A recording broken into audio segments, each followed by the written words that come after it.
Good morning, Friday friends. We have a lot to talk about today and some good news. I want you to know that I'm prefacing this with our advocacy is working.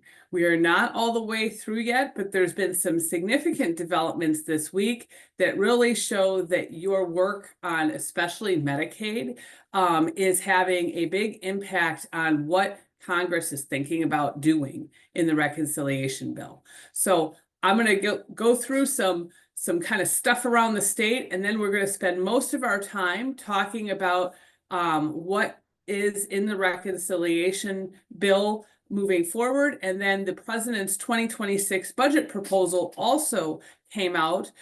So we'll talk about a few of the things in there and what they mean. So just for a little bit of context, we have, many of us, been following the what Congress is doing for months. Some of you have been making calls since January, and it can be kind of tiring. And we've heard that from a lot of you who are doing the work. Like, you're doing all of the things and you're not getting a lot of feedback. And even though you and I know that delay is a victory, it kind of doesn't feel like a victory. It is. It's super important in terms of some of the advocacy gains that I'm going to talk about, but delay is very slow and it's grinding and it's exhausting. And I just wanted to share this article that came out this week because we've been here before, we meaning collective disability community, lots of times. So we are not the first people to have to feel these things. Excuse me. And it's just our turn, is really what it is. So, just understand that all of the things that you are feeling and all of the things that you are now doing and all of the, lack of feedback or lack of positive reinforcement that you may be not getting from some of your lawmakers, other people have felt this too. And we happen to be in maybe the most positive moment because many people who came before us were advocating to create things that didn't exist. They were advocating to create, the ability to live outside of institutions, for example, or to have access to any kind of education, or to establish that people with disabilities should have civil rights and the ability to get into public buildings. So in some ways, we are standing on the shoulders of people who advocated to establish all the things that we have grown familiar with. And I don't want to say take for granted because we understand how important they are. But the normal that we have now is really because of efforts from people like yourself from years ago. And we are in a position where we have perhaps more to lose in this moment because of their success. So just know that, it's a different fight, but it's also the same one. And a lot of people in Wisconsin, excuse me, pollen has been attacking me this week. A lot of people in Wisconsin are making that connection. So this is a really lovely piece, again, very long form, but it really is a very nice, historical piece of one family's journey through a time when there weren't supports, all the way through to now where there are a lot of supports, and the concern about that they have for the future if some of what they have fought so hard to establish isn't the same anymore. And I think that these are really important stories, and I've only seen a couple of them, but for those of you who have a long experience in the disability field, whether you're a small business provider or, have a professional experience, or you're a person, who has had long experience over several generations with your family, these are the kinds of conversations that are really important to have and to make very public because, there are lots of people who are in the position of making cuts that don't know what life was like for people with disabilities before we had these kinds of programs and protections. And we can certainly improve those programs, but the perspective that folks have of both past and what it means for the future is something that is extraordinarily important to lawmakers for them to understand. So this is a great piece. Read it, share it. But if you also have some similar perspective, I think there's a real need to keep getting out these types of stories. And whether it's reaching out to your local press or doing some independent journalism, or even writing your own story and posting it on Medium, or doing a 3-minute video for TikTok. I think the more a volume of this perspective that's out there, the better a reminder it is for the people who are making decisions now, and frankly for other advocates who may be looking for a little boost. YouTube needs more of you. And this is one example of a video that one of our grassroots folks in Wisconsin put together. And she focused on fraud, waste, and abuse in Medicaid. And I think it's really kind of good. A lot of you have whether or not you are a content creator at this point.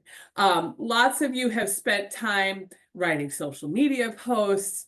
Maybe you testified at joint finance hearings. Maybe you wrote a letter to the editor already. You have created lots and lots of material about your story. And maybe you've done it over multiple times and refined it. Well, here's another opportunity to kind of say, okay, can I play script writer, and can I condense it down into 3 minutes or less to kind of send a message out to the world. I think it's a great way to repackage your story and tell it again in a different way. And it's also important to share how these programs really work in terms of there's a lot of ideas about who is in Medicaid or what Medicaid does, and we've talked about that before. These are great ways to have short little snippets. You could do multiple videos to talk about what Medicaid means in real people's lives and how it helps real people and unpaid caregivers. Because I do think that there's a lot of focus on who is actually in Medicaid receiving perhaps supports and services, but there's not as much focus on all of the people around that person that are really important in making sure the person actually gets those supports and services, is able to reapply and stay in Medicaid. And frankly, a lot of our unpaid caregivers are supplementing and providing care that our systems are not. So I think that's another really important group of people that's impacted by Medicaid cuts that perhaps hasn't got as much attention.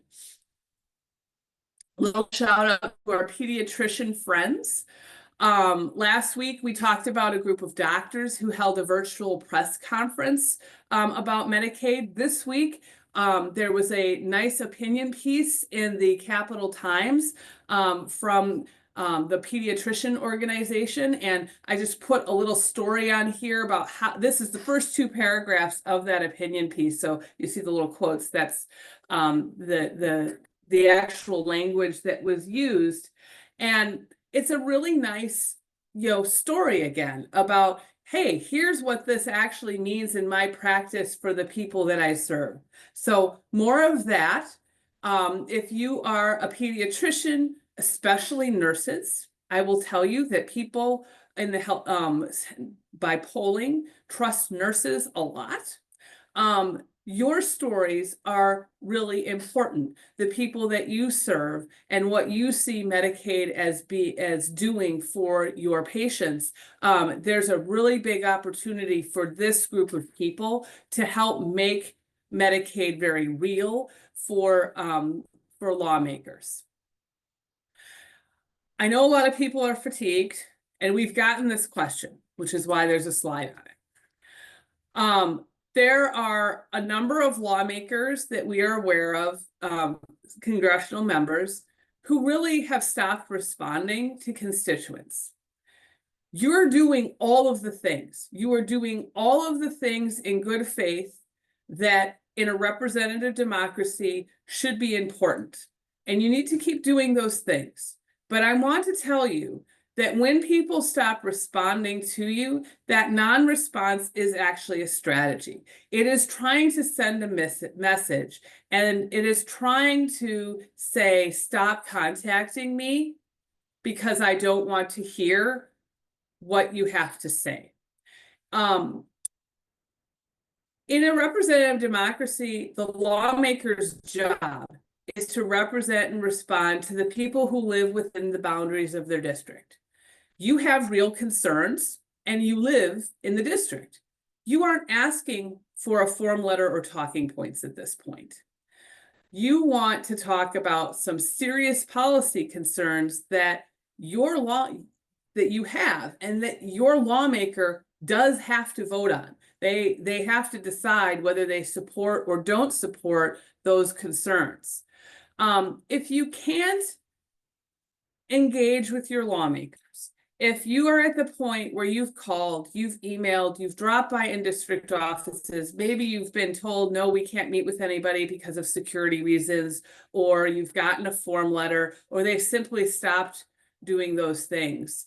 That isn't a very good feedback loop for you to know what your lawmaker thinks and what they plan to do. And if they are giving you talking points that are in conflict with your lived experience, or that you don't believe are actually true or match what your understanding of the policy is, and they're not willing to engage with that, that's important. And at this point, I think that if you can't get a hold of your lawmaker, it's important to make sure that people know why you want to talk to your lawmaker. What are your concerns? Why you're concerned? And that you aren't able to express your concerns to the people who are going to make decisions about it. I think it's important for your neighbors, for the press, to understand, why is it so many people are clamoring to contact their lawmakers? And why is it that lawmakers aren't being responsive to what people are telling them? We are also getting people asking these questions because we have been doing this for months now. A lot of you have been doing stuff every day, every week, and it gets it's hard when you don't get the feedback loop from the lawmaker, even a response, to keep doing that. That's the strategy of non-response, right? So do you have to keep calling? The answer is yes. And the people on this call, and many people across the state who have been contacting lawmakers, we are the responsible people in the room. I happen to be a mom, not everybody is, but if you are a mom, you may have had the experience of, like, if I've said something once, then it must have been heard and it just magically happens, right? Like every mom who has set stuff on the stairs in that hope that somebody will see, oh, there's something on the stairs, it must mean it should go up the stairs, and waited for that to happen, understands what I'm saying. You are not told that one of your jobs is to keep repeating yourself, and in fact repeats to yourself until it feels like you're talking to yourself. There are lots of folks who need to hear things for a really long time before they can actually listen. And we are starting to see the fruits of that now, this week. We have been talking about these issues since January. It's now the second week of May. And just now, this week, there's been a really big shift where all of that talking and people kind of maybe, hearing or not listening or trying not to respond, all of a sudden this week, it started to really matter. We had a little idea in our office little advent calendar for us because we know it is hard to keep going. These are just some ideas. Maybe you print out a blank calendar yourself and write down your own ideas. I want to point out a few things. First of all, take some time to budget in self-care because a lot of folks, there's a lot going on. So just note that on this calendar, we are noting some things you can do to distract yourself or do something different. And notice that you don't have to do a big thing every day, just something every day. And that can be as simple as listening to this webinar and passing along what you've learned to, to other people, or sharing it out, or, whatever it is that you take away from it. It doesn't have to be a huge thing to be a meaningful thing. For those of you who are part of organizations or small businesses, one group across in the state has kind of set up its own little friendly internal competition. They have multiple facilities in the state, and so they kind of set up a competition among them. But this is something that you could do with the local groups or in your area, or even if you're a small business that serves multiple clients, maybe get your clients involved. You could set up a reward board, and track, like, have you invited your members of Congress to in-district meetings? They're going to have another in-district work period coming up in a couple of weeks, and that's going to be really important. How many people have contacted their U.S. senators and congressional rep? How many folks have emailed? How many folks have written personal letters? And we've heard from some of you who are kind of having those letter writing parties. I think it's important to kind of not only celebrate the things that have happened, but also just to kind of collect and really celebrate the volume of work that you guys are all doing, and do it in a community-based, fun way. So just an idea, but something that as we go through the next few weeks, it might be a way to keep people motivated and keep them engaged, and also let them know that many other people besides themselves are doing this advocacy work. Because advocacy can be kind of lonely if you don't know any of the thousands and millions of other people across this country who are doing the same things that you are. All right, let's get into it. What is happening with reconciliation? Big picture, lots of stuff going on. We're going to focus the majority of this presentation on two things. What's in the reconciliation bill and how is that changing? And what was proposed in the 2026 president's budget, which came out last Friday. So, big picture, where are we? We're in the same place that we've been for the last 5 months. I know that doesn't feel like a celebratory thing, but it really is, because all of those House committees that have been churning and trying to come up with ideas about how to cut $2 trillion still haven't figured out how to do it. And they're running out of time if the House is going to move forward on the timeline that it wants, which is to have a full vote on potentially May 19th and have the reconciliation bill pass the House before the Memorial Day in district session. And I'm just going to point out that Congress will be back in district in Wisconsin. It's actually May 23rd, which is a Friday, but sometimes they, if it's a busy session day, that doesn't happen. They're going to be back in the state in the next 3 weeks, and either they will have taken a vote or they won't have taken a vote on the reconciliation bill. So this is a really important time to start planning. How are you inviting your member of Congress or planning to engage with them when they come back home? And, you could be talking to them about what was your vote about, if there has been a vote, or you could still have the ability to really influence more about what is in the reconciliation bill that they haven't approved yet. This week, I literally was revising this presentation at 8:45 this morning, because things have been changing every day in terms of what Congress feels like it's ready to do.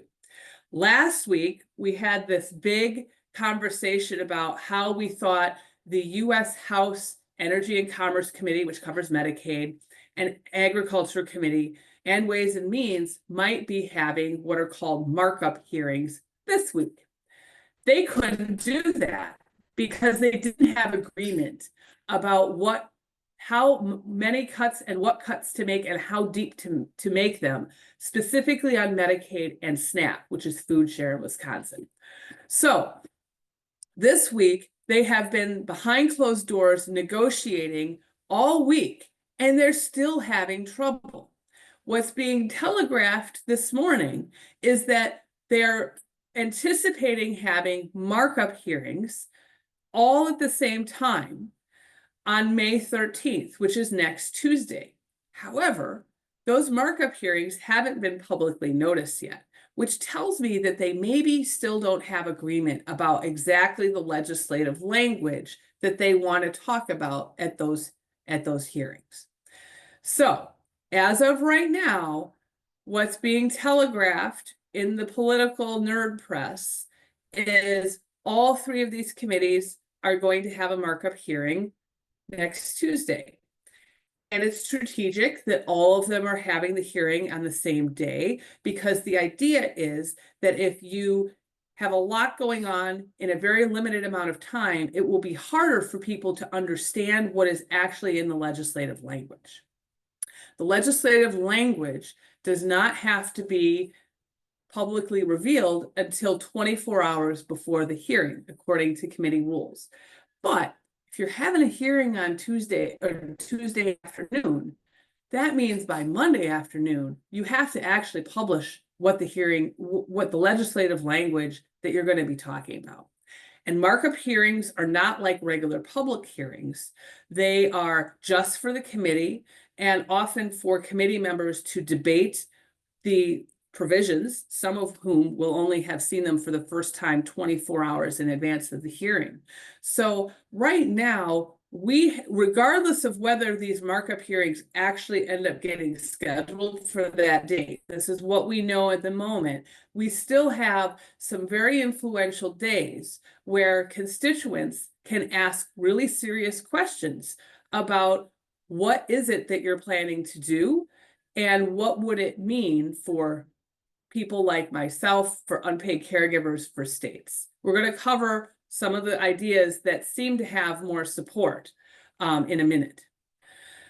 So this week, what has happened, remember, the Energy and Commerce Committee has been assigned $880 billion worth of cuts, and most of those, if not all of them, have been anticipated to come from Medicaid. But this week, within the Republican caucus, there has been huge disagreement about what cuts to do and how deep.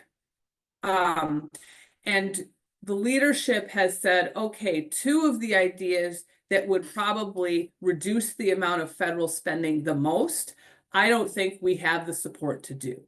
And that includes per capita caps for the Medicaid expansion population. That's people from 100 to 138% of the poverty line who in the 40 states that have expanded Medicaid under the Affordable Care Act. And also just reducing flatly the amount of match for those expansion populations from the federal government. I'll put a little asterisk by the per capita caps because that seems to still be not completely dead, but mostly. So again, every time there's a public promise, what really matters is what ends up in the legislative language. But it is a big deal that the leadership is saying we don't have enough agreement about our own members to confidently say we have the votes to do these things, okay? On May 7th, which was 2 days ago, there was a list leaked to the press that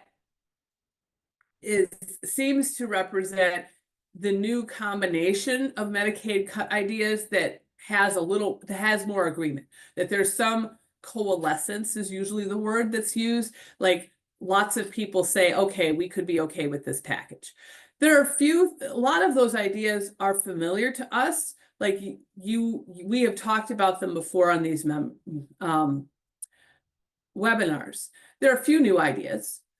But I think the two big takeaways are the theme is more administrative costs for states and more requirements in terms of extra paperwork or things that participants have to do to be able to stay or get into Medicaid. So here's the current menu of what the ideas are. Again, lots of these are familiar to us. The prove you're working or prove you're exempt requirements, Medicaid work requirements is how the majority party would talk about it. We've been told that Medicaid job loss penalty is a more accurate description of what that is. That's been something that's kind of had agreement for a long time. So it's on the list. More eligibility checks.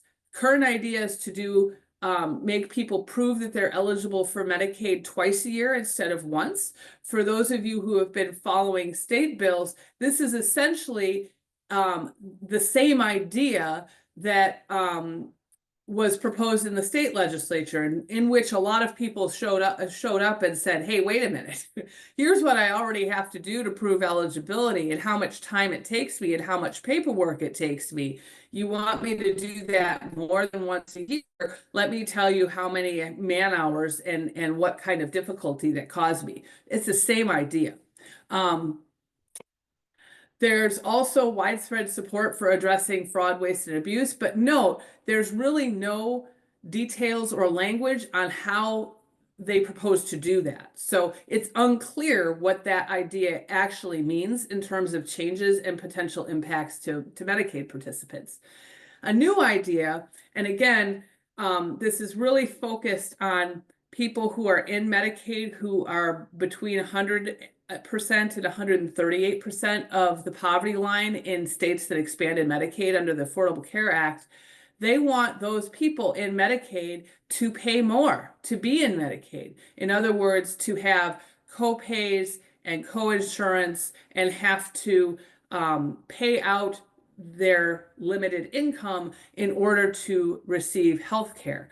That is another idea that is really aimed at a certain population of people in Medicaid. However, it also is an administrative burden that really does mean that people end up losing coverage. And remember, paying a little bit for healthcare sounds like it is a, not unreasonable idea. It is similar to what the private insurance market does. But these are people who already aren't in private insurance. They don't have an employer-sponsored plan. They're probably working and they have limited income. So when you have to pay limited income, out of a limited income, that's a big strain on a budget that isn't that big to begin with. Provider taxes, limiting how much states can use those to finance the required match they have, that's definitely on the table. A repeal of a couple of administrative rules that made eligibility and enrollment easier. And there are other ideas that are in that mix that would save a little bit of money. So the committee still has to find $880 billion in cuts. But those proposals that we just went over, the estimated cost amount of reduction in federal spending is about $400 billion. So if you're really serious about getting up to $880 billion, you've got to do a lot more things that reduce federal spending less to get to that big number. And there's a lot of play in how you put together some of the ideas that were on the previous slide in terms of if you can make them apply to more people or, make sure that there are fewer people that are exempt from those requirements. Maybe that can increase the amount of money that the federal government will save, largely by people losing their health care. Maybe there's some other ideas that aren't on the list that could be added, or you've got to do some of those bigger ideas that there is less support for. And just last night, the leadership said, well, we're supposed to make $2 trillion in cuts, but maybe we have to be less ambitious about that. Maybe we can only do $1.5 trillion in cuts. In other words, 500 billion less. And if we do less cuts, we will also have to not do as many things to the tax code that will reduce revenue. That's a big deal because the fiscal conservatives in the House are being very clear. If you're not going to cut as much spending, then you surely shouldn't be doing things that are going to reduce the revenue coming in at the same time. And that is very consistent with their position on spending that group of people has had for a long time. Their position is, if you're going to decrease revenue, then you can't spend as much. And they have written into the House budget resolution that if you aren't going to make the cuts, then you aren't going to do things to decrease revenue, like extend the tax cuts or add more tax cuts on top of it. So there's consensus on a number of modest Medicaid cut proposals. Those things still have big impacts, and we'll talk about what those are. But $400 billion in medical cuts, Medicaid cuts, it's a lot, but it's not $880 billion.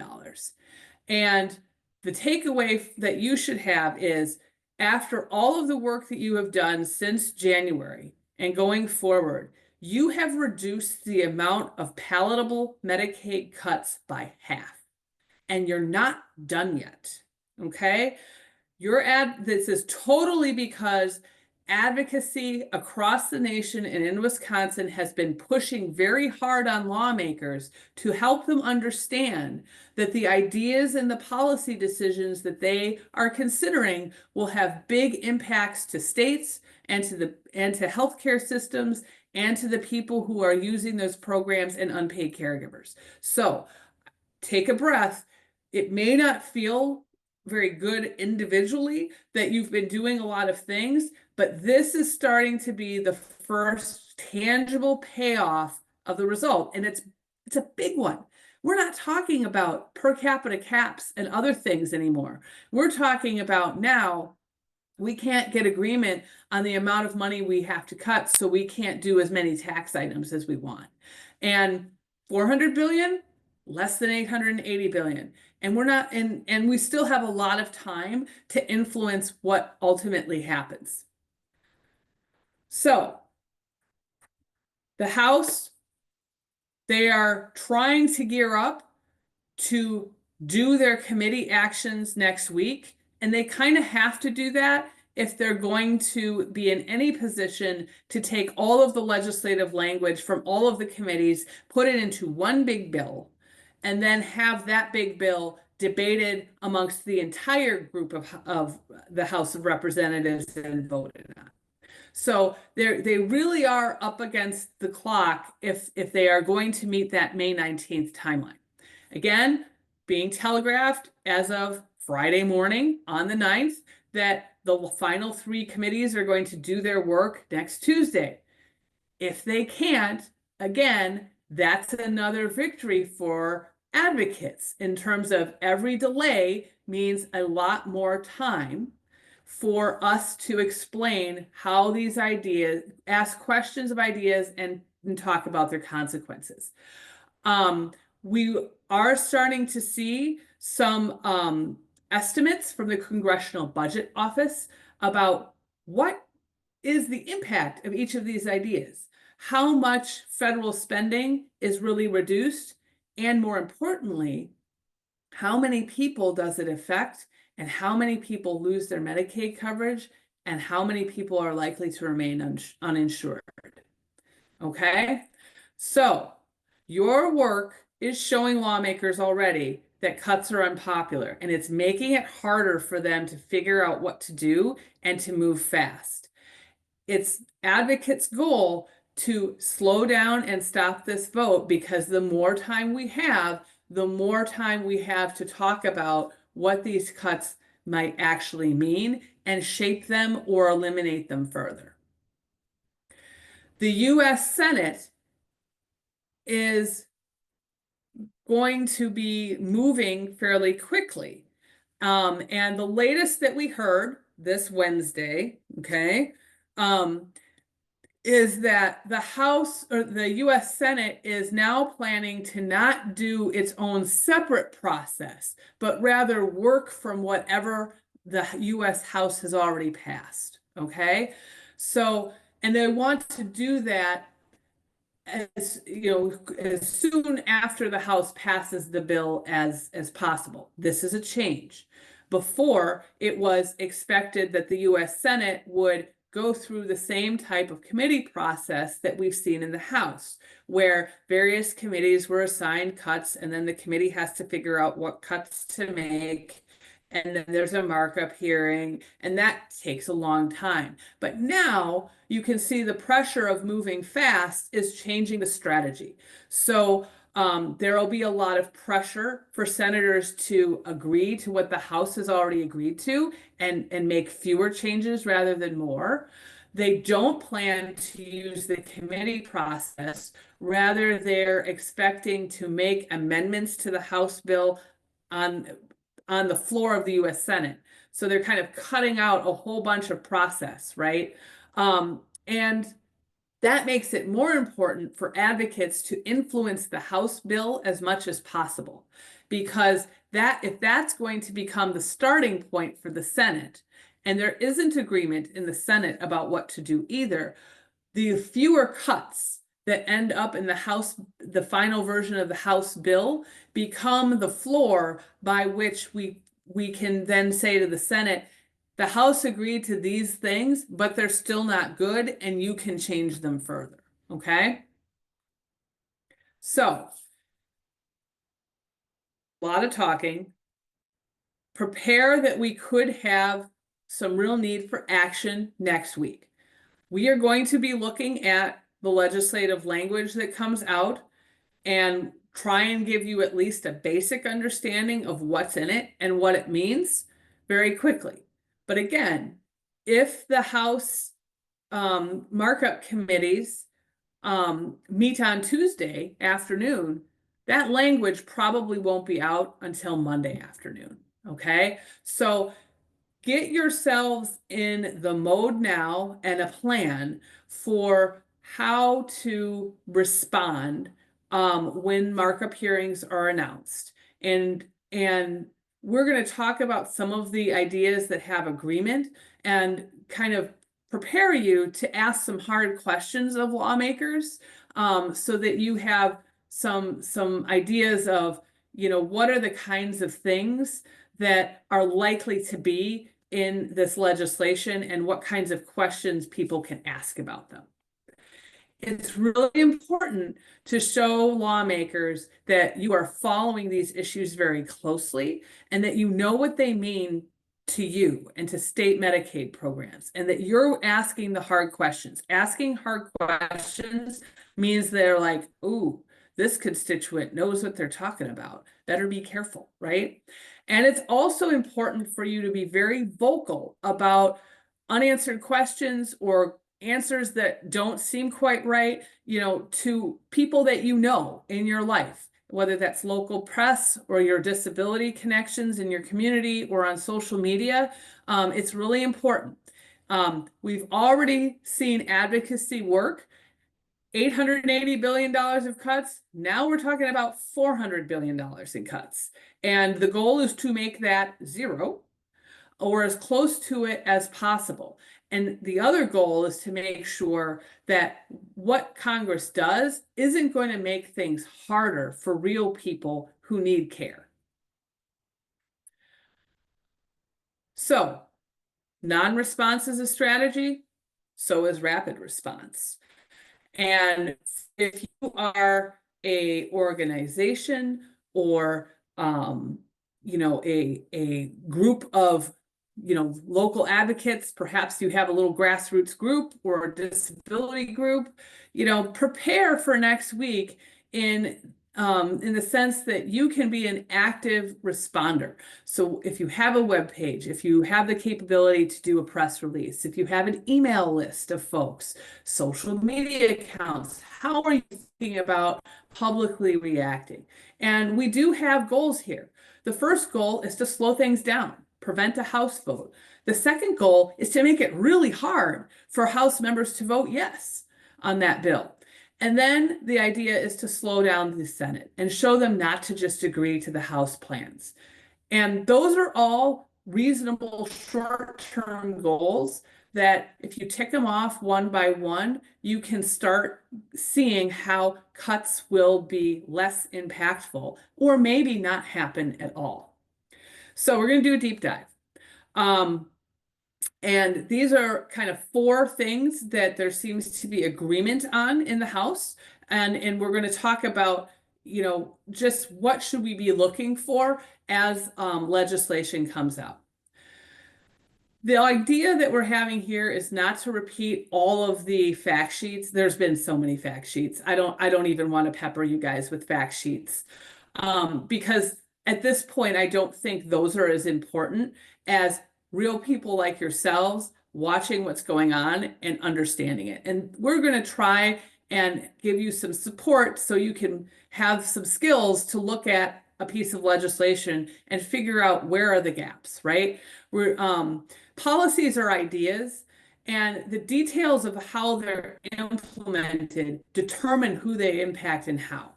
And you have a great big advantage because you know how things work in reality. And you have a unique perspective on what changes could really mean in people's lives. Real simple ends. Do these things make it harder or easier? How do they make it harder or easier? Who's impacted by changes? Who do you think is not impacted by changes? Is it the people lawmakers think are impacted, or is it more people than they think? Do vulnerable populations include everybody, or are there people who fall outside the definition? Unpaid caregivers, that may be you. Who are they? Those are kind of the questions and the framework that you can look at any piece of legislation that comes out and go, okay, let's think about what does this actually translate to if it becomes the law. Work requirements are one of the things that seems to have a lot of agreement on. And we've talked about work requirements over multiple webinars. So I'm going to start us with the DHS model that came out last week because our friends at DHS took that idea seriously as well and said, okay, well, what would it mean if Wisconsin had to set up work requirements for people in Medicaid? Now, nobody knows what the details are that Congress is proposing, but in Wisconsin, we do have a work requirement for food share, of which many people in Medicaid are on, by the way. So what DHS did is they looked at, well, what is the cost of what we know? Like if we took the requirements, of for the work requirements and food share and kind of did the same thing for a certain group in Medicaid, what would it cost? And they came up with some figures about how much state administrative money would have to be increased to do that work and how many people in Medicaid would lose coverage. We talked about that last week. So I thought it would be useful to kind of do a deeper dive into what are the work requirements that DHS was thinking about when they did their model and how those changes in those requirements could impact more people. Because it does seem like, once you have something that's set in statute, policymakers tend to look at what exists and then duplicate it other places. So it's a reasonable thing that DHS did is go, okay, we have a work requirement thing for a public benefit program. let's just apply the same parameters and to a different program. And of course, if those parameters change, then the costs could change and the amount of people who lose coverage could change. So here's what DHS found when they modeled their requirements, again, based on the food share work requirements. They said, okay, if we did the exact same thing, applied it to who we think this will be applicable to in Medicaid, because that's a big factor too, it would cost us an extra $66 million, and we think 52,000 people would lose Medicaid coverage. Okay. So what are the food share work requirements? First of all, when you say work requirements, there's actually a lot of things you have to think about. Who has to work? What do you consider work? And then if you have exemptions, because that's another question, do you exempt some people from those requirements? What do you have to, who are the people that fall into an exemption? So the food share work requirements that we have in place now in Wisconsin are these. If you're between 18 and 49 and fall into the definition of able-bodied worker without dependents, which is defined in a federal law, and does not does not cover all people with disabilities, by the way, then this applies to you. What is work? They say 80 hours per month, which is 20 hours per week, right? Like it accommodates a part-time job. Or if you're not doing 80 hours that is in employment, here are some other ways that you can participate. You know, if you are in a student or in a work program, you could do any combination of these things to add up to 80 hours. Okay. Then the final question, this again, our current food share work requirements, who doesn't need to meet the work requirements? And you can see that the amount of language on who's exempt from the requirements is a lot more than who falls into the requirements, right? And I've highlighted a few words here just so just draw your attention to them. So if you don't need to do the work requirement, you've got to be determined to be unfit for employment. And if you got your policy brain on, you know, think as soon as you see determined unfit, you should be asking the question, who is determining? What proof do I have to have that I am unfit? And of course, there are lots of people who receive disability benefits who are working. So this is really an old idea, right? That if you have a disability, you're automatically unfit for employment. We know that's not true, but you know, recognize that there's a gap in that has not been changed in the law. Mentally or physically inability to work. Okay. Here's that verified unable to work. And you can see that there's a administrative requirement. You would have to find a healthcare professional, and assuming there's certain kinds of healthcare professionals that would be able to make this statement, and convince them to do that on a timeline so that you have that proof. Caregivers, children under 6, or an incapacitated person. Incapacitated does seem to fit the people who are caring for a person with disabilities who has care needs. So it doesn't necessarily mean incapacitated as in the power of attorney is activated. But again, those are important questions. What qualifies as an incapacitated person? Is it anybody who needs some additional support, or is it only people who are in the middle of being hospitalized, or some other level of care issue? These are questions to ask. And again, these are the exemptions that are in our current food share thing. Now what I want you to do is think about, okay, DHS made its estimate, $66 million a year, 52,000 people lose coverage if we had to do the exact same thing in food share to a limited number of people in Medicaid. But what would those parameters be? Like, just because we do it this way now doesn't mean that those are the parameters that Congress might think are the right ones. And you can start asking questions. Okay, right now, this applies to people who are age 18 to 49. What if it applied to people who are 18 to 67, which is something we've heard, by the way, or 18 to 65, or 18 to 55? You would have a lot more people be subject to those work requirements simply by adjusting the age, right, of who falls into that age category. Right now we have 80 hours per month.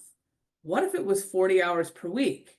Would it be harder for people to prove that they were working if we increase the amount of hours that you had to have in order to be exempt, right? Caregivers, is it less than 6? What if you didn't exclude people who were caring for incapacitated folks, or change the definition of incapacitated? That would impact a lot of unpaid caregivers. How do you exclude people with, who are exempt under the current requirements? I'm not saying this to frighten people or say that that's what would happen. I'm saying that the details of who is required to do work requirements and who is exempt from them is subject to change. And these are the little metrics that you can adjust that can make those requirements apply to a lot more people, right? Interestingly, the National Government Accountability Office is analyzing the cost of work requirements. They probably won't have this report done until fall, which of course will be after the reconciliation bill. However, it is clear that there's an expectation that that the cost of running these work requirements is pretty high for the number of people that actually get who weren't working, who get jobs, and it does cost people a lot of coverage. This is one of those studies that I think will confirm much of the analysis that already exists. But just know that the government's own independent office is analyzing, what does this idea really mean in terms of impact? And you as advocates should know too that all of these policy ideas that sound rhetorically like maybe a good idea rely on assumptions, right? When we say work requirements, we're making some assumptions that there are people in Medicaid who aren't working, and maybe a lot of them. And if those non-workers became workers, they wouldn't be on Medicaid. And proving work status or exemption is easy. And exemptions are going to catch people who will catch everybody who truly can't work. And there's certain kinds of people who are non-workers.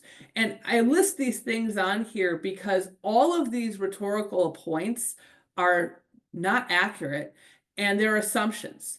But those assumptions can have really big impacts for real people, especially when they are not true. We've covered this. 64% of people on Medicaid are already working. Okay. And the people who are working in Medicaid are in Medicaid because they do not have employer-sponsored health insurance.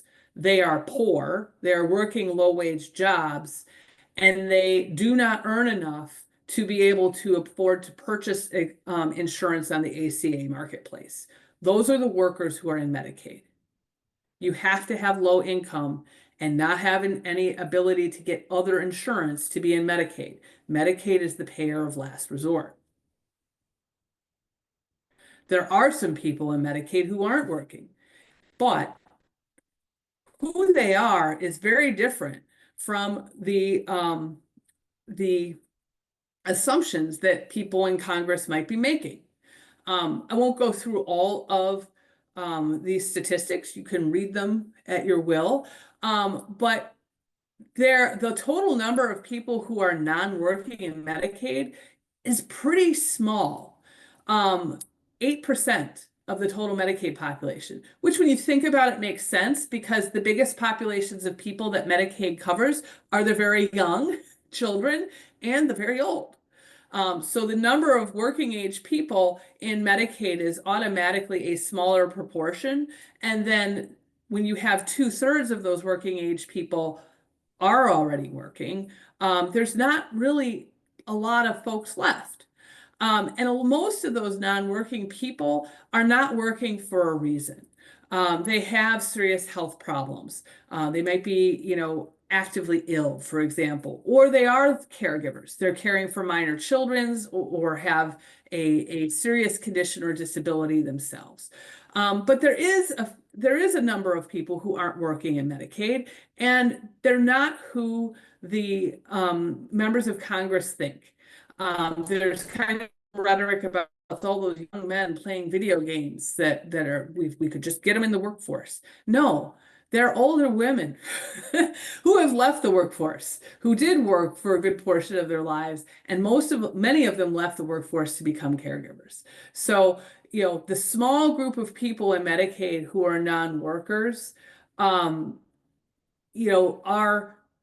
a very different set of folks with a very different set of skills, and there just aren't that many of them. Even if they became workers in order to prove that they could continue to get health care, there's just not that many of them to really make a difference in, say, the labor market. And what these requirements really mean is, if you are working, you've got to prove it. If you're not working, you've got to either prove you're exempt or get a job and then prove it. And for a lot of the people who are in Medicaid right now, it puts in a new penalty that if you lose your job, you could lose your health care. For any of us who have lost a job, who had employer-sponsored health care, and then you get the COBRA bill and you go, oh my goodness, I can continue my health care, but it's going to cost more money than I have. Because COBRA typically is, the cost of continuing your health care from your employer-sponsored plan as an individual is very expensive. You understand what it means if you lose your job and then all of a sudden you lose your access to health care. But the people in Medicaid are people who are working jobs where there already isn't any health care and they're not earning enough to purchase it already. That's why they're in Medicaid.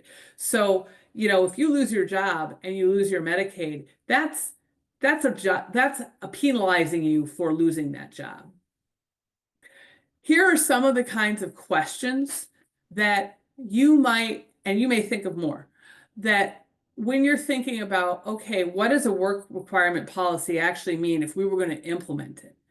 As an individual person, if you're working, how do you prove it? What do you need to do? What if you get sick or get hospitalized or, all of the administrative paperwork, which many of you are so familiar with because you have to go through eligibility or renewal every year. Like, what is the bureaucratic process that is now required of individuals to do to just simply say, hey, I have a job, so I am not subject to any penalties that might be in place because I don't have a job in Medicaid. And how often do I have to do it too? Keep in mind, I don't need to prove that I have health care as a person with employer-sponsored insurance. So this is a different burden for people in Medicaid because they are in Medicaid. Another set of questions. What happens if I lose my job? We won't go through all of these, but these are the kinds of bureaucratic, nitty questions of what does it actually mean to implement a work requirement policy to real people? These are the kinds of questions that individuals now have to think through if they are, faced with not meeting a requirement being tied to losing their access to health care for their whole family, perhaps. If you think you're exempt for work requirements, here's some questions. It's really important to know who is included or not in an exemption, and how do you prove it, and how often do you have to prove it, and what happens if you don't meet the exemption, but you're you're unable to work temporarily. Is it going to be broad enough to cover unpaid caregivers? How do you prove that you're doing unpaid caregiving and the volume of hours that you're doing? These are all things that are real questions that lawmakers should be thinking about when they are putting in new things that they're requiring people to do.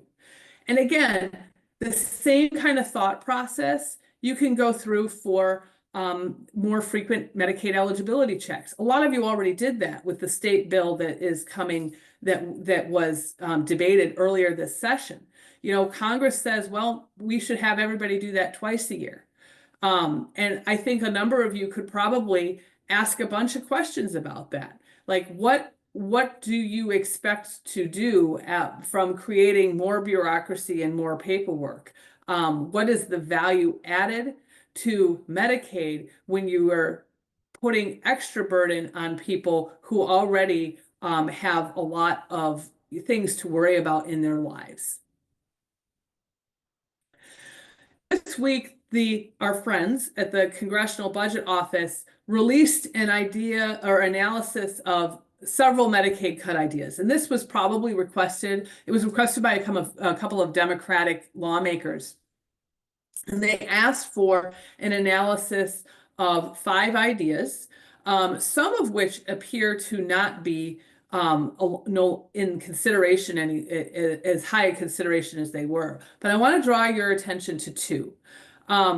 So we've talked a little bit about repealing taxes on healthcare providers. What happens now is most states, with the exception of Alaska, tax hospitals and nursing homes and rehab centers a certain amount, use the revenue generated from those taxes to supplement their state match in order to draw down federal dollars, and then they raise the provider reimbursement rates for those hospitals and nursing homes and kind of give the money back to them for providing care for people in Medicaid. And one of the ideas is to reduce the amount that states can do that, to cap it at a certain percentage. And so here's what that would mean. I'm highlighting that the CBO is looking at this from a couple of different ways. They're saying, okay, well, how much money would that save the federal government from spending? $668 billion. But the way they're saying that spending happens is reducing benefits and provider payments. There's $408 billion in savings potentially from that. For reducing states' enrollment, $472 billion in savings. So it's very clear that this analysis is showing, this policy change will result in states doing, people who are in Medicaid now not being in Medicaid, and states reducing benefit and provider payments. And the important pieces are, if you look at the bottom, how many people lose Medicaid coverage from that they estimate from that change? 8.6 million people. How many more people become uninsured? 3.9 million people. And then the other option I'm going to highlight here is the repeal of 2 federal administrative rules that were put in place to make it easier for people to enroll and stay in Medicaid, right? Again, eligibility and enrollment stuff. And you can see that absolutely all of the savings that they are projecting for the federal government, $170 billion, comes from states reducing enrollment. So it's absolutely clear that making it harder or taking away what makes it easier, at least for people to get in and stay in Medicaid, the savings you get is from people losing coverage. And the CBO is estimating it would be 2.3 million people, and that more than 600,000 of them would remain uninsured if they weren't in Medicaid. So those are lower profile ideas, but it's an example of how small changes can actually lead to much harder circumstances for individuals and end up making such a big difference that a lot of people lose coverage, okay? I'm going to kind of skip through this. Provider taxes, the important piece here is that for some states, not necessarily ours, provider taxes are really an important source of money that they use to make their state match requirements. So in some states, more than a third of the federal funding that comes in for Medicaid is coming in because they have high provider taxes. So in our state, it might not be as significant because this is not a mechanism we use as much as other states. But for some places, it will have a huge impact on, the amount of money that's coming in to fund the operation of Medicaid programs. All right, we're going to fly, kids. The Agriculture Committee, the main thing we are watching here is what are the cuts that they're proposing to SNAP. There are some proposals that would make states pay a certain amount of money in order to get federal dollars, which is actually the same kind of way Medicaid works and DVR. This is not an unusual mechanism to have the states have to come up with their own money match in order to draw down federal funding. And it's usually a percentage, right? So if you have to do a 25% match as a state, that means 75% more federal dollars come in and you make 100% of what you're spending. This would be a new thing for SNAP. And there's a couple of ideas on how much states should pay. Up to 25%, which is a big leap.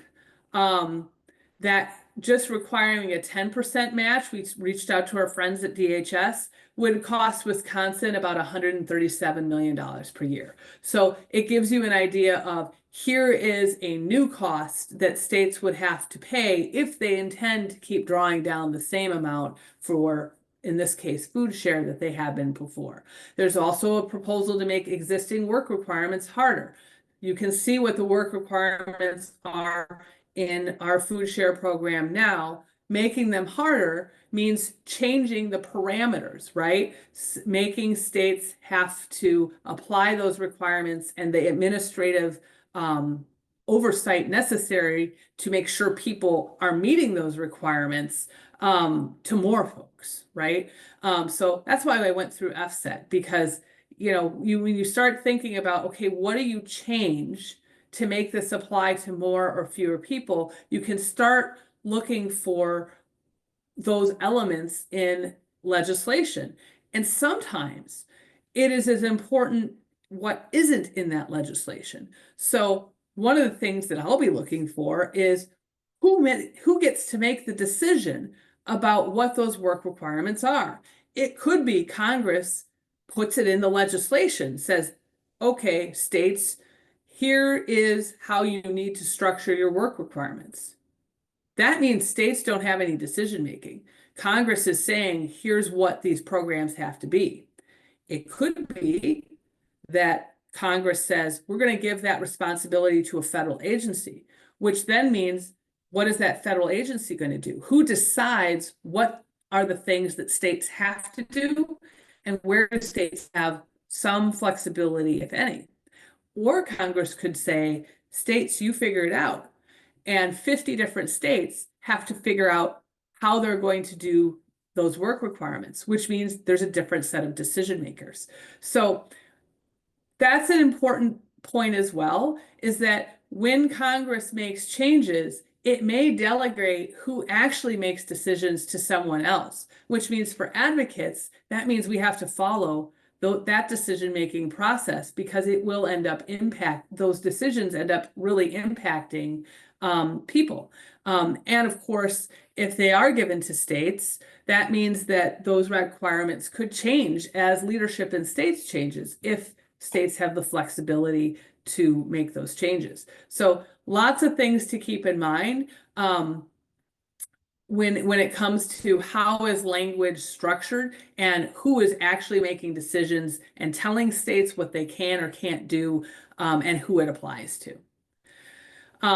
Just for fun, it is important, I think, for lawmakers to understand, and there is a nice data dashboard that the Department of Health, our Wisconsin Department of Health Services has, that really shows who's in food share, and more importantly, to me, how many of those people are in both Medicaid and food share?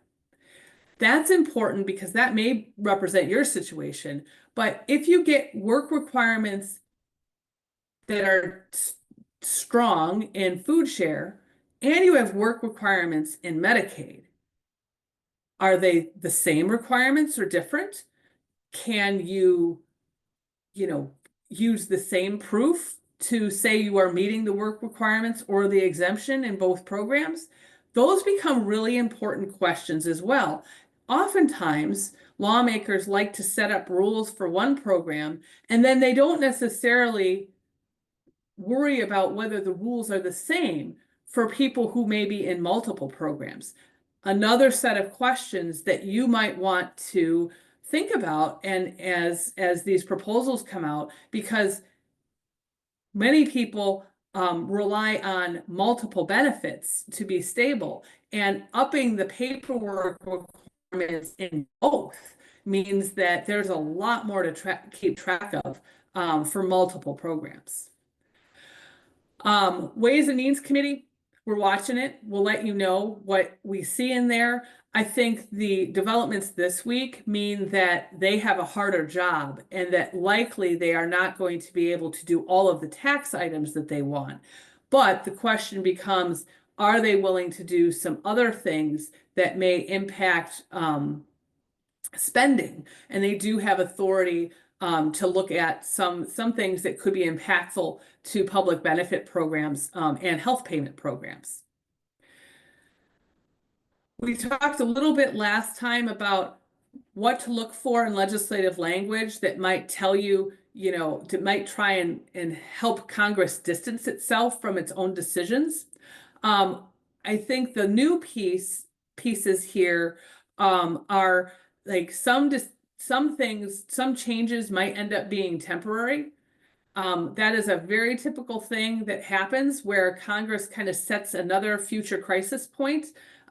They kick the can down the road, so we end up being in the same decision point not that long from now to have the same debate.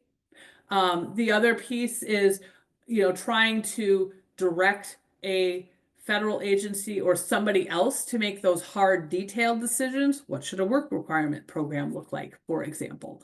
That's something to watch for, because the question becomes you're making a decision that you say will save a bunch of money, but you're also trying to dodge the responsibility of what that decision making is, because you're giving somebody else to do.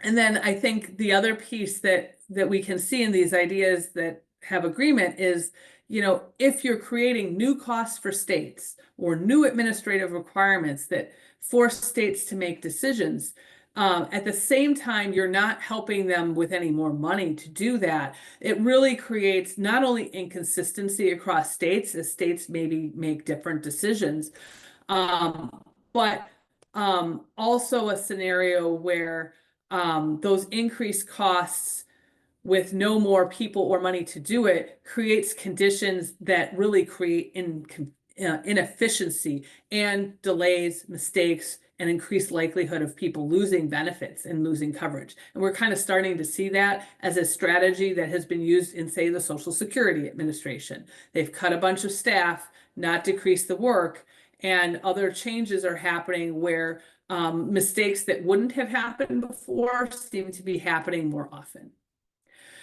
I'm going to move into the 2026 presidential budget. Again, this was released last Friday. It is a so-called skinny version of the budget. So it gives kind of big picture, here are the ideas and what we want to do and the amount of cuts or increases that we are attributing to those ideas. It is a statement of intent. Congress actually has to act on any of these things. They are not real yet, but it is the president's proposal.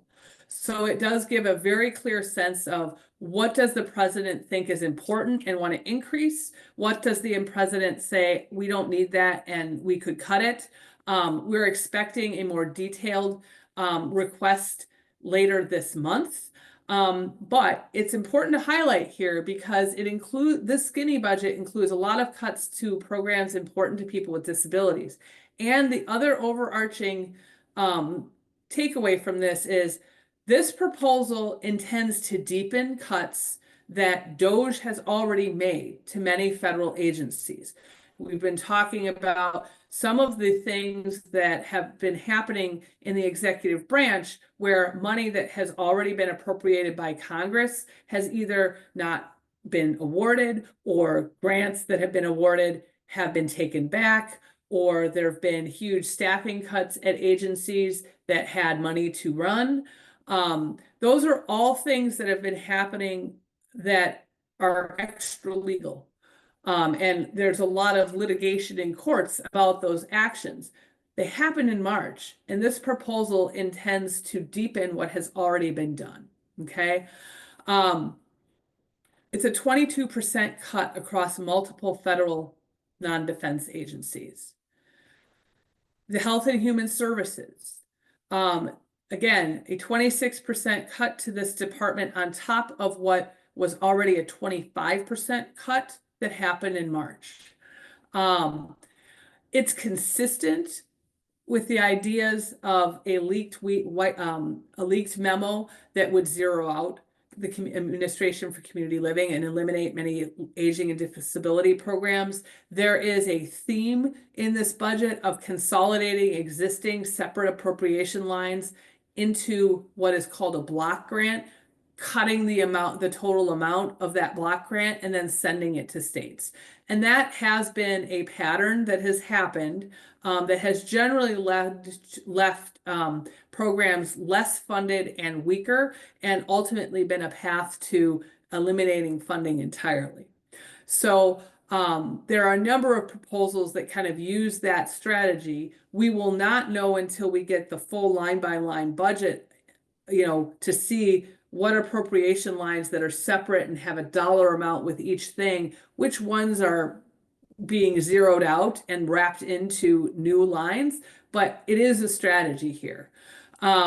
There's some elimination of programs. Again, $1 billion cut to SAMHSA that is on top of what has already happened. Additional large cuts to other agencies that have already had large cuts.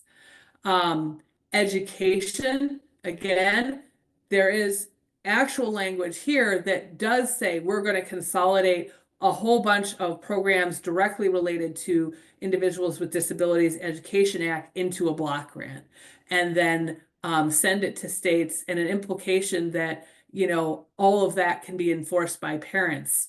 So we don't need a lot of staff at the U.S. Department of Education. Similar approach to a lot of other formula grant programs that states receive, including Title I, and an additional 35% cut to the Office of Civil Rights.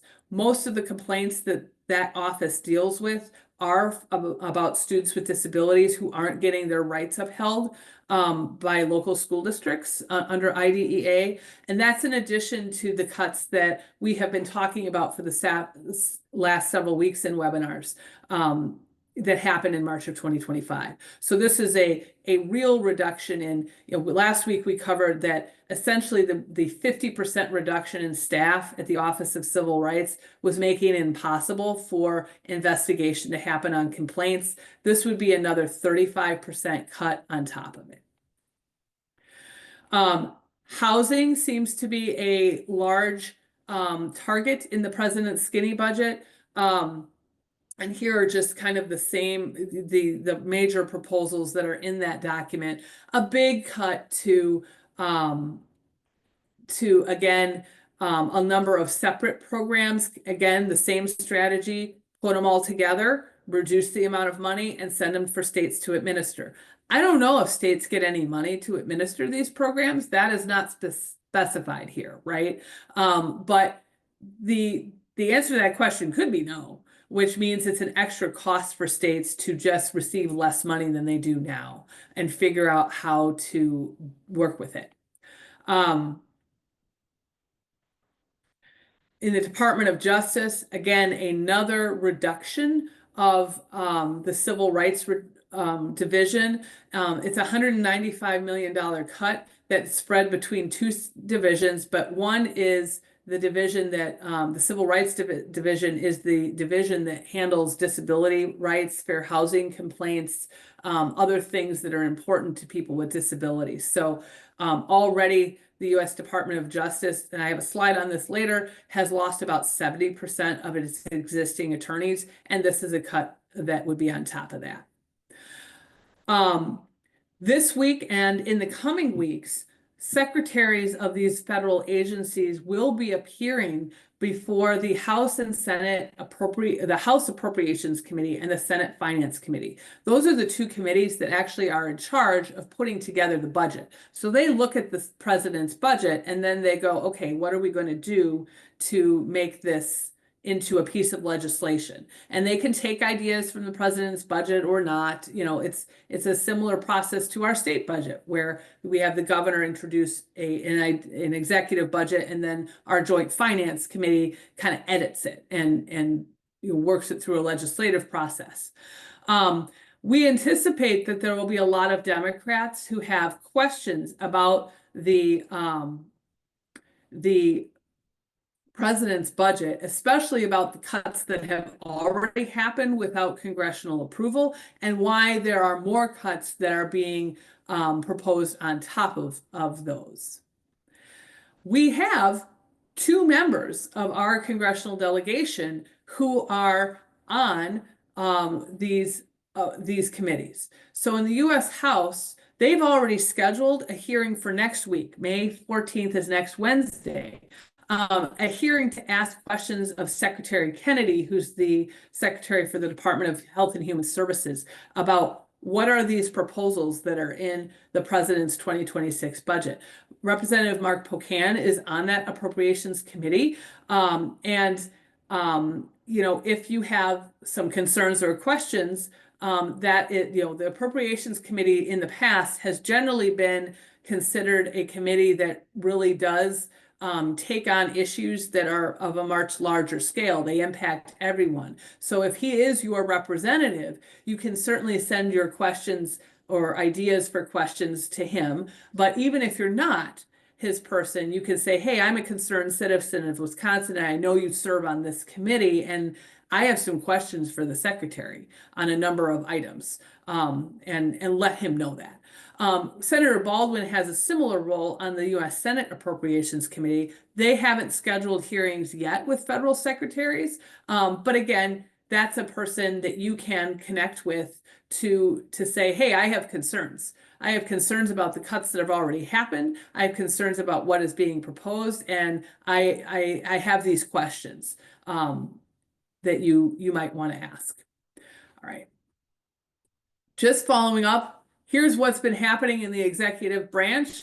I mentioned last week that there was a $1 billion cut to federal mental health grants from the U.S. Department of Education. We now know that 10 million of those dollars were coming to Wisconsin. It was a 5-year project, and 8 million of those dollars were supposed to be spent in the next 4 years. That cancellation means we've lost $8 million for that work. Last week, Wisconsin joined a lawsuit with 20 other states, well, I guess 19 in the District of Columbia, that is challenging what are the cuts that DHHS made in March. And that includes a challenge on the proposed elimination of the Administration of Community Living, which impacts all of the disability and aging organizations, including this one, Disability Rights, the Board of Aging and Long-Term Care, et cetera.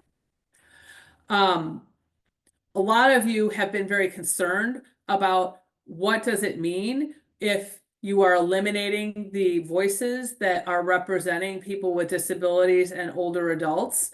And this is a nice example of a good story that came out of that advocacy efforts. I think that this is the right message to keep sending. We are, advocacy organizations have a very important role.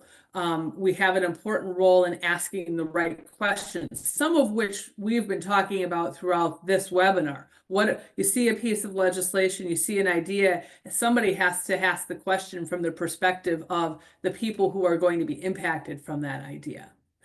I think that we have been told that our 2025 money that was appropriated in March is coming. Um, in normal times, there is no gap between when the appropriation is decided and when it comes to states. But this funding has been withheld and delayed. And some people are saying this is an example of an impoundment. So we have your pressure, the pressure that disability and aging advocates like yourselves have had on this issue of what are you doing to this administration of community living and these disability and advocacy groups has forced our Department of Health and Human Services at the federal level to essentially issue a press release and say, yeah, we're going to release the money. Unknown whether that money is actually coming, but at least there's been a public statement that is responsive to all of the concerns that that you and others have been elevating about, wait a minute, what are you doing to the voices that are representing interests of these populations? And here is a quote from that release that does underscore and appears to acknowledge how important these organizations are to people with disabilities and older adults, specifically about making sure that they can live in the community and make decisions about their own lives. That doesn't mean that disability groups are not still under threat. In fact, we believe that they are. It doesn't change the fact that the people who are currently, in charge of distributing the 2025 funds, they are not funded in that department after June 2nd. And once those folks leave, it's going to be a huge challenge to make sure that funding continues for those organizations. And we think that the actual plan of eliminating administration of community living and consolidating these appropriations into one thing and reducing money probably hasn't changed. We are still in a position where we don't know exactly what the plan is, but certainly none of the mechanics that would enable that plan to go forward have changed. So the takeaway is your advocacy really mattered. And the work on this particular piece is also far from over. I mentioned before the people leaving the U.S. Department of Justice Civil Rights continues to increase.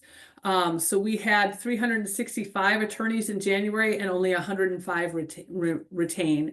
And that means that there is a lot less capacity to do the work that has traditionally been part of that office.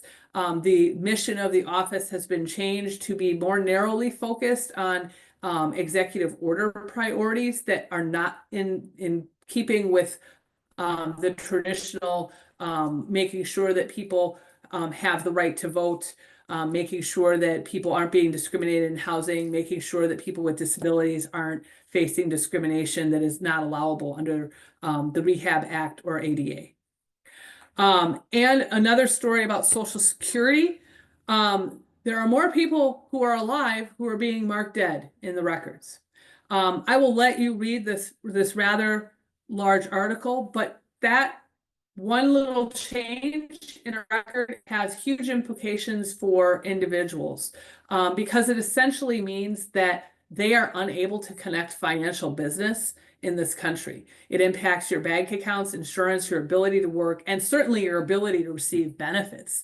And so there have been increasing reports, including people with disabilities and older adults, who are having to show up at Social Security offices and prove that they are alive to have their benefits reinstated.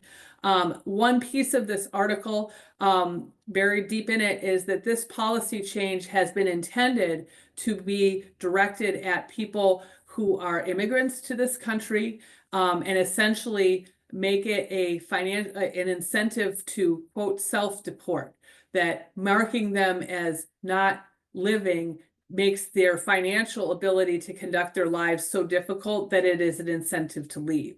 This is an example of when you make a policy change that is intended to target one group of people, it tends to spread out and start impacting other people. And most of the stories in this particular article are about older adults and people with disabilities who have been caught in this policy change and are now having to do a lot of work to undo it.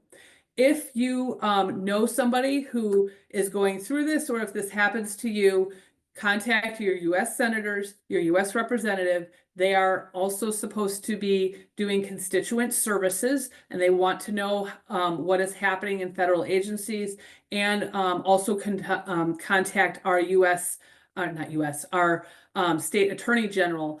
They monitor complaints like this quite a bit. So wanted you to know this does seem to be a bigger pattern. I have not personally heard of this happening in Wisconsin, but it is out there. We covered a lot of the action steps early in this presentation because I knew this was going to take a while to get through. So you already know, plan to be reactive, plan like it's going to happen next week. If it's delayed, it's a victory and you have your plan. Right? You know what to do when it does come up. There are inflection points that are going to continue here. We are going to react to whatever the committees come up with. We will then react to what the House plans to vote on. You're going to react to the House votes. You're going to have time to plan an in-district strategy when they come home, and then we're on to the Senate. And if we're successful, maybe none of this happens in the next 2 weeks because they still can't get agreement on what cuts to make. There are a lot of opportunities to keep adding voices. We talked about, look, hey, the pediatricians are coming out. If you know nurses, if you know other people in your life in disability world or disability organizations that haven't been as active yet, the next couple of weeks could have a lot of opportunity to get involved. And just a little bit of, at the end, a little breather. I don't think any of us in January thought we were going to be running a marathon that we hadn't really even started until almost mid-May, but here we are. We would have had a plan. We would have done things differently because all of us are planful people, right? We're very active. And we would have probably been enough of, the type A types that would have said, okay, we're running a marathon. Let's plan out every week. What do we got to do every week to be able to get to the point where we could run a distance at the end and feel good about our time? So we didn't get that ability to plan. And here, the victory hasn't been measured by how far you're getting in the race or what your time is. It's been measured by things not starting. And it's hard to see how much that matters, but it really does. You are the reason that some Medicaid ideas have just been kicked to the curb. And you're the reason that some Medicaid ideas have been softened. You're the reason that we're now talking about $400 billion in Medicaid cuts instead of $880 billion in cuts. And you're the reason that we might be talking about maybe zero Medicaid dollars being cut, right? We are in the middle of something that feels like it never starts, but really all of the work that you've been doing has kind of moved where that finish line is, and it's moved us closer to less severe consequences. All the races that are ever run are won right at the finish line. So it doesn't matter how long you've been running. Doesn't matter the length of the race. Where you win is who crosses the finish line first. And that's just an incentive for us to keep going because we're not done yet. And I think by the time we get to the finish line, we're going to have a bill that looks significantly different than it would have as being proposed in January. And that is all about the runners who have done all of the work along the way. All right, I'm going to stop now. And if we have any questions. There was one, couple of people had the question about the markup language being Mm, published next week and whether we would be able to do an alert to people of yes, what's going to be covered. And I won't be sleeping. well, So, I didn't promise because of that, but Here's here is my plan. Generally, the markup language is posted on the committee websites. And so it won't only be me. There are a lot of national nerds who will also be looking for when does that drop? And as soon as it does, we'll have the links open and we'll be looking at it. Um, as soon as we can get an alert out with what it actually says, we will. Um, and I don't know if that will be Tuesday morning or or how that will look, but we are planning to let people know here's where the language is and here's what we think is in it. great. There's one last question. How does the recent article about New York Republicans' concerns about the SALT affect the upcoming votes in the House? It does. Um, I love that SALT is state and local taxes. Um, that is one of the ideas that kind of is trying to be added to this mix of extending the current 2017 tax cuts and other ideas. No tax on tips is another one, no tax on Social Security, and then SALT, state and local taxes. Oftentimes when there's a big bill, people want to glom on a whole bunch of other ideas to get it moved. And there certainly have been some moderate Republicans who have wanted this kind of pet project to be added to the mix. I don't think they're going to be successful because there isn't enough cuts that are being proposed to be able to cover the 2017 tax cuts extension, much less all of these other ideas. One thing that Congress has been talking about this week in the Ways and Means Committee is making a lot of these tax extensions or cuts very temporary. Again, that strategy of if we don't do it for very long, then we're setting up another place in the near or semi-distant future to have the same argument again. And that is likely how they are going to ratchet down the amount of money that they need to come up with. Salt taxes, I think that the moderate Republicans want a far higher deduction than what is going to be allowed. So again, they're playing with, how much should people be able to deduct, and it's less than those Republicans want. Um, I think that they are unlikely to outmaneuver the fiscal Republicans who are very, very insistent that you can't reduce revenue without reducing spending.